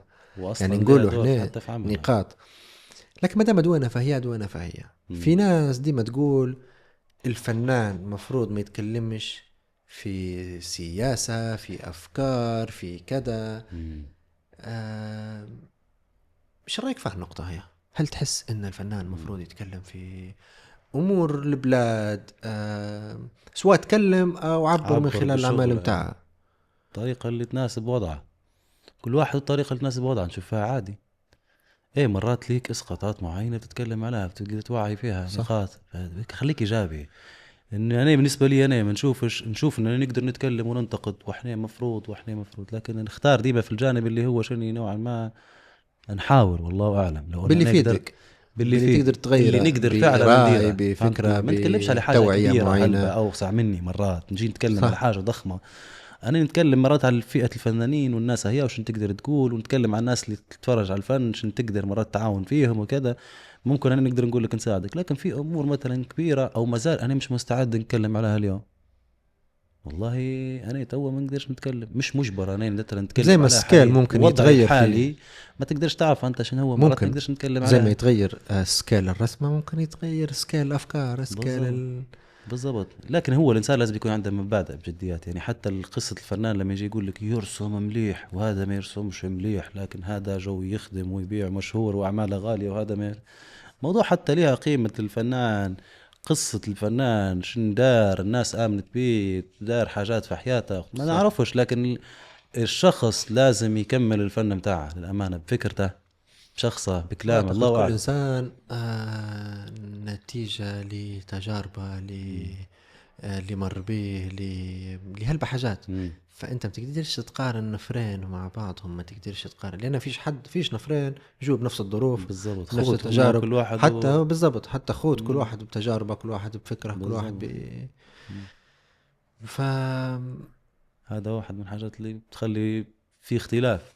يعني مش حنشوف للحياة زي ما تشوفها أنت، فهمتني؟ في نقاط معينة أنا وياك مفروض ما فيهاش نقاش. أنا وياك عايشين في كلمة دي بنقول فيها أنا وياك في مركب واحدة. لما يجي حد مثلا يخالفني في حاجة يقول لي هذا رأيي، أنا حر، أنا كذا، أنا حر، أنا كذا، تقولها مرات حتى لحد في أفراد عائلتك. علاش؟ لأن في حاجات أوكي أنت حر معاي، أنا حر معاك، أنا وياك في مركب واحدة. في نقاط ضروري أنا منجبر إن أنا من رأيك فيهم، في نقاط ضروري مجبر تراعيني فيهم، زيك أنت وجارك، أنت وياه في مركب واحدة، أنت وياه في نفس الشارع، فهمتني؟ ففي الأفكار هذيك لو تسرحت منك شوية مرات تطلع عن السياق الطبيعي، عرفت؟ ما تخليش الأفكار هذه. وفي نفس الوقت أنت ما تخافش، أنت عندك رأي في حدودك، أنت في حدود الإطار متاعك، إنك أنت ما طلعتش من ما غلطتش، خليك في قصدي خليك معترف هذا رأيي أنا، إيه هذا رأيي، صح. ما تغامرش طبعا بحياتك، تجي مثلا تتحدى ناس او تتحدى شيء او كيان، مثلا نقوله عادي جدا تعرض نفسك للخطر وتجي تقول لا هذا رايي، تحمل ما يجيك بعدين.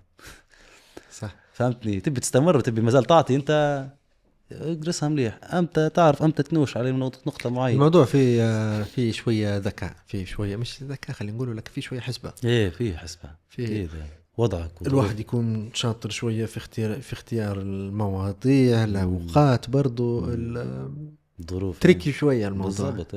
بالضبط. تجي في وقت حساس، انت مثلا في طرابلس خاشه بعضها وفي حرب وكذا، ومثلا جت فتره معينه اتيحت فيها فرصه ان انا مثلا ندير جداريه على دي فتره زي هذيك، لو انا درت فيها موضوع قد تؤول الى شيء ثاني. قصدي يعني انا من تكذب، انت اول شيء بتتاخذ مستفز حيكون الموضوع، بعيد على الواقع، بعيد على الواقع. يعني جي تاخذ فترة صيف، ناس مهرجانات صيف مش عارف شيني كذا، في أجواء جميلة تدير دفها بيناتهم هيك، تخش فيها الفكرة ممكن تمشي، فهمتني؟ صح. تتكلم عليه حاجة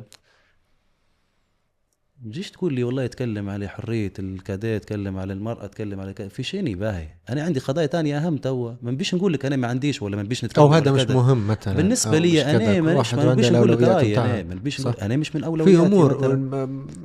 حر اني نتحفظ عليه اللي نبي ندوي عليه ولا ما نبيش ندوي عليه. بالضبط وفي الاخير انا في فكره معينه هي بتحركني باش انا نخدمها. بالضبط. فلو ما جتش الفكره هذه من الصعب مرات انك تدف حد باش انه هو يدوي في حاجه معينه.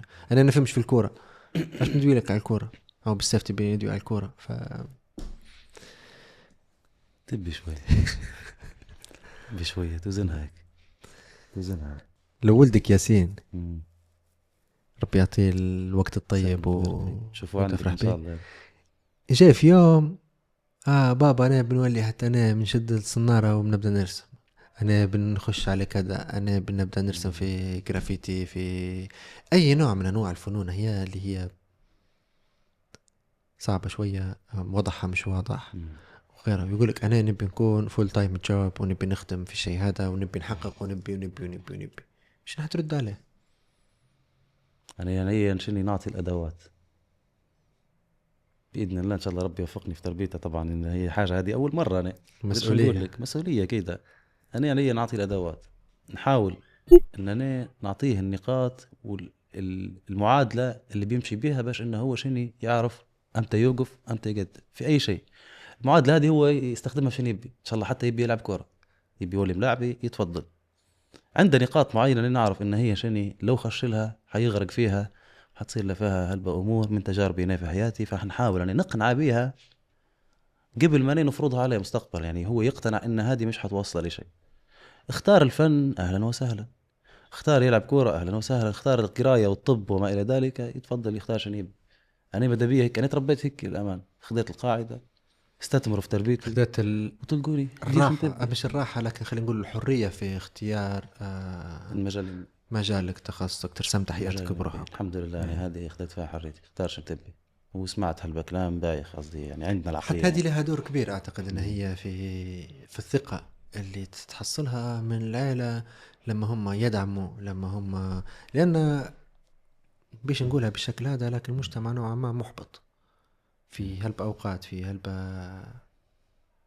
مناسبات تحسها محبط شوية. يشوفوا انا نقول لك مثال في تدريج لحاجات تأكيدا معينة. على كلامك، تأكيدا على كلامك. مش حنجيب مثال من برا، حنجيبها من عائلتي. أنا والدي خريج فنون، شفته يرسم مرات معدودة في حياته، شفت له رسمتين شغل رهيب جدا، كان يدعم فيا بالمواد، ارسم دير كذا. لكن لما وصلت لفترة بديت نرسم بس وننزل ناكل فلقة أول مرة على خاطر أنا في الامتحان نجو نرسم في ورق، قصدي أبوي بدي شيني تعال ولدي، قال لي ذكر فيها، قال لي قصدي الناس تو بدت تطبع، هذه دو قصدي في النظام السابق تبقى الناس بتطبع وكذا. وشوف يعني انت مواصل من الاحباط من الموضوع. مدرس قصدي ابوي كان مدير مدرسه وكذا، اداري وفنان كان يرسم. هذه معلومة جديدة، واصل ما راح تعرفهاش سنين موضوع في الجينات. انا ياسين باذن الله ان شاء الله خير ان شاء الله خير. قال لي انت شدير توا، قال لي قصدي يعني ما نعرفش، هي كلمات عابره يقول لي فيها علاش هو خايف. انا فهمت بعدين هو خايف ممكن انني يصير لي نفس الحاجه اللي صارت معه هو، فهمتني، ضيع وقت، عرفت انه هو مثلا كذا وعارف انه، لكن ما وقفش على انه هو مثلا يجيب لي مواد او انه هو مثلا ندير هذيك الحاجه او كذا، ولا عمره خدا يدي ورسم لي حاجه ولا ديرها هيك ولا ما ديرهاش هيك. يجي يقول لي ركز في هذيك، ركز في هذه، ركز في الظل، ركز في كذا، ركز في كذا، تعليمات من فوق هيك تجيك دير هيك وهيك، فهمتني. والعين حتى هي تتعلم بشكل امور، لكن احباط في منها النقطه. فهو هيك المجتمع تحسه مرات محبط، مرات كذا. عندهم مثلا كل واحد يتسأل بالستيريوتايب، والله نبي ولدي دكتور مهندس كذا، مع انه هو في، مع ان نقول لك حاجه، مع ان في هلبة دكاتره في البلاد ووضع الدكاتره مثلا ما هوش احسن حاجه بعد تعب سنين هذا كله وبعد كذا وبعد، بس في هلبة حاجات تحسها مهمشه. هو زمان انا نحكي مع ابوي في وقت التخصص، قال لي قلت له شنو نتخصص، ناخذ فرايه يعني كانسان اكاديمي بروفيسور وكذا، شنو نتخصص؟ قال لي كل التخصصات مليحه لو بشرط لو انت تفورم فيها، اي تخصص انت تفورم فيه whatever شنو هو ممتاز. لكن في اغلب الناس عندها فكره انه والله يا دكتور يا محامي يا قاضي، حاجات واضحة 1 2 3. بقى انت لو الشعب كله اطلع هيك، كله بيخدم هيك، كله تحس ما فيش تنوع هلبا، ما فيش. وحتى الفن والموسيقى وما ذلك امور مكملات، وفي تخش في امور تانية حتى هي اجتماعيه ودينيه وكذا، فهذه شنو تخلي في مخاوف مش اكبر رأيك من إن في موضوع واحد النجاح لقيت المادي، ما اكبر من يبيش النجاح يعرف حد المادي. انه هو عازف من الطراز الرفيع، وهلبا ليبيين راه معزفين عازف لما وكذا نتكلموا عليه وقفوا على خاطر ككلاسيكس.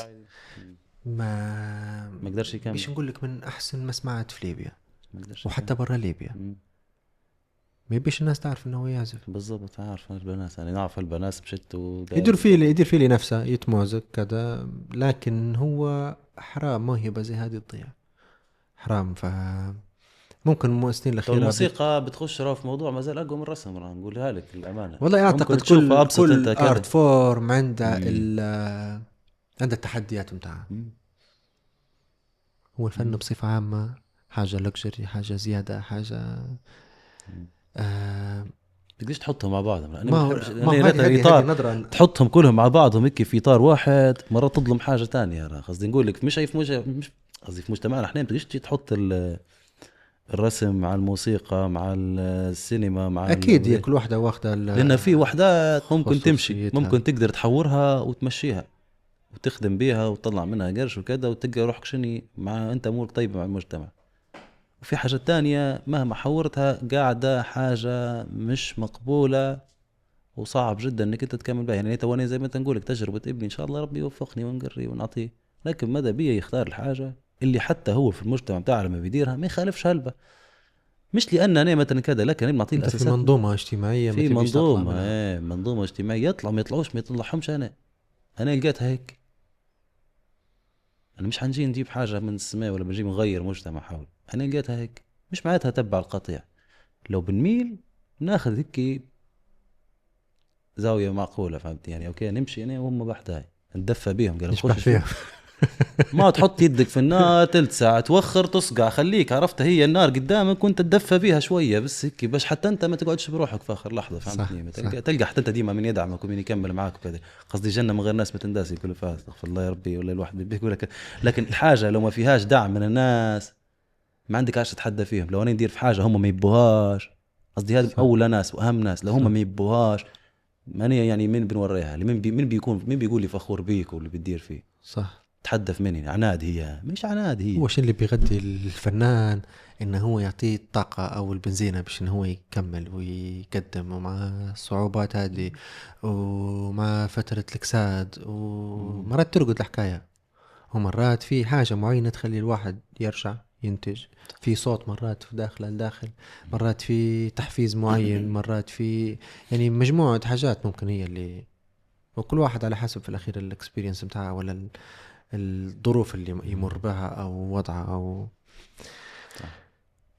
اهم شيء قبل ما تغرق بس تعرف روحك شن تبي قبل ما تغرق. تقعدش تلقى روحك مكمل في حاجة بعدين تلقى روحك في مرحلة ما حاط فكرة في راسك تمشي تولي لها. ما في ناس وصلت عاش ماتها وصلت هو نحس بعدين قال لي يعني قال لي امي قالت لي مش راضي عليك لا رجوع. قلتها لك قبل ولا ما قلتها لكش امك قبل؟ قلتها لي، قلت له انت في هذاك الوقت ما حلتاش الموضوع، لكن مشيت وعقلت وفكرت ولقيت نفسك شني ناسك مرات وعيلتك وامك اهم من اننا نكمل في موضوع زي هذا. خلاتك شني توخر. كان بندرس احنا بناخده حتى 3 4 5 ساعات وما زالت في ديما ما ندرس احنا. زي ما قلت في الاول شهادتي فيك مجروحة. نفكر انا كيف بنعرف قبل ما نصور الحلقة، نفكر كيف نعرف بيه محمد صاحب وشريك وهلبة حاجات ومدرسة وهلبة حاجات يعني. ف سعيد جدا ان حكينا نتمنى ان الغرض من الحوار هو وصلنا له، وشخصية ما تملش ترسم معاها تتهدرز معاها تتفرج عليها وهي تخدم مثال للانضباط للإلهام شاء الله نكونوا عند الوصفة الكبيرة. فتحياتي الحارة محمد، تحياتي وتلاقوا وأنسنا في طبعاً. مناسبات تانية مناسبات دي فيهاش مناسبات هذه. بعد نتلاقوا في عمل تو ضخم. الناس يحسبونا تو احنا هيك، عرفت جو احنا طبعا خاردين الدنيا. الامانه انت من اصحاب، قصدي للامانه اللي يعني مش امس ولا اليوم، وخدمنا جميع وكذا واحد، فنعرف بعضنا وانسني هلبة في الاستوديو هذا، وان شاء الله تكون تجربه ممتازه نور، وخيال. ونتلاقوا ان شاء الله في واحدة من الاعمال الضخمة، وفي أيوة. واحدة من النقاط في الكارير متاعنا، تصير باذن الله خير. او في معرض جديد. والله لا تعلم، لا تعلم. خلاص، لا ليلتك سعيدة، وتلاقوا على خير. انسنا يا غالي. على خير. نورين. ليه حاول نعود؟ لا هاني